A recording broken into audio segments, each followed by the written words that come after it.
हामी चाहिँ यो डेमो देखाउन गइरहेका छौँ। त्यो हेल्दी लिभिङको क्याल्सियम, मेडिकलको क्याल्सियम, यो हामीले सधैँ खाइरहेको क्याल्सियम हो, सबैलाई भनिरहनु पर्दैन हजुरहरूलाई। र यो 2टा गिलासमा बराबरी पानी राखेको छौँ, सफा पानी। यसमा चाहिँ हामी दुईटैमा एउटा एउटा क्याल्सियम गाडेको छौँ। यो चाहिँ हेल्दी लिभिङको क्याल्सियम हो, मेडिकलको क्याल्सियम सँगसँगै लगाएको छ, सँगै लगाएको छ, एकैकोमा लगाएको छ। कुन चाहिँले छिटो यो पानी एब्जर्ब गर्दो रहेछ होइन, कसले चाहिँ कुनले चाहिँ एब्जर्ब गर्दो रहेछ भन्ने कुरो चाहिँ हजुरहरूले हेर्नुहुन्छ, अनुसन्धान गर्न सक्नुहुन्छ है। र यो पाइरहेको क्याल्सियम चाहिँ छिटो नघुल्ने भएकोले हामीले खाँदाखेरि हामीलाई चाहिँ शरीरमा हाम्रो किडनीमा पथरिया हुने चाहिँ बढी त्यसमा चाहिँ सम्भावना हुँदो रहेछ है। र यो चाहिँ के एकदम छिटो घुल्न थालिसक्यो, पानीमा मिल्न थालिसक्यो। र यसले चाहिँ 20 वर्षदेखि मान्छेले खाइरहेको छ है, कसैले पनि पथरियाको शिकायत ल्याएको छैन। र यो चाहिँ 5 वर्ष खाँदाखेरि यसमा चाहिँ पथरिया भइसकेको छ। यो हाम्रो बाहिर यो मेडिकल क्याल्सियममा चाहिँ अब यो चाहिँ हेल्दी लिभिङको क्याल्सियम हो, यो फुटिसक्यो। अब एकपल्ट घोलेर हजुरहरूलाई हेरौँ है त। ल पहिला यही घोलौँ, म घोल्दैछु। यो त अब चटपटाकै छैन, केही नै भएको छैन, केही भएको छैन।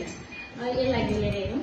यो त घुलिसक्यो, पानीमा घुलिसक्यो, यो मिलिसक्यो। नि त देख्न सक्नुहुन्छ दुध जस्तै भयो। त्यसले हामीले खाँदाखेरि यो चाहिँ यसरी तुरुन्तै हामीले खाने बित्तिकै 2 मिनटमा नै यो हाम्रो पेटमा जाने बित्तिकै यसरी घुल्ने भएकोले हाम्रो शरीरले तुरुन्त एब्जर्ब गर्छ र हामीलाई पथरिया हुँदैन यो क्याल्सियम खाँदाखेरि। यसकोबाट चाहिँ अब यो चाहिँ अहिलेसम्म जस्ताको जस्तै छ है, हजुरहरूले पनि देख्नुहुन्छ, बुझ्नुहुन्छ नि, केही नै भएको छैन है, सिङ्गै चाहिँ जस्ताको जस्तै छ है। त्यसो भएकोले पथरिया हुने चाहिँ अलिकति बढी सम्भावना छ। योबाट चाहिँ मेडिकलकोबाट चाहिँ बढी चाहिँ पथरिया हुने, स्टोन हुने सम्भावना चाहिँ रहेछ। हाम्रो जुन किडनीमा भयो, पित्तथैलीमा भयो, स्टोन हुने चाहिँ कारण चाहिँ यो रहेछ। अब हाम्रो जति पनि गर्भ अवस्थादेखि लिएर सुत्केरी अवस्थामा अनि हात खुट्टा दुख्नु, भिटामिन डीको कमी भयो भने पनि हामीले क्याल्सियम खाने गरेका छौँ। अब दिनुहुन्छ डक्टरले जाँदा पनि भनेर दिइहाल्नुहुन्छ। खाँदाखेरि चाहिँ यो चाहिँ हाम्रो शरीरमा चाहिँ नहुँदो रहेछ। अनि यो चाहिँ क्याल्सियमको गति चाहिँ यस्तो देखियो, यो सिँगै छ, यो पानीमा घुलिसक्यो। अब हजुरहरूले खाँदाखेरि आफ्नो विचार गर्नुहोस्, खाँदा हाम्रो शरीरलाई कतिको फाइदा पुग्छ भनेर विचार गर्नुहुन्छ। र यो क्याल्सियम खानु पर्यो र चाहियो भने मेरो नम्बर, मैले सम्पर्क नम्बर पनि राखेको छु, कल गर्न सक्नुहुन्छ।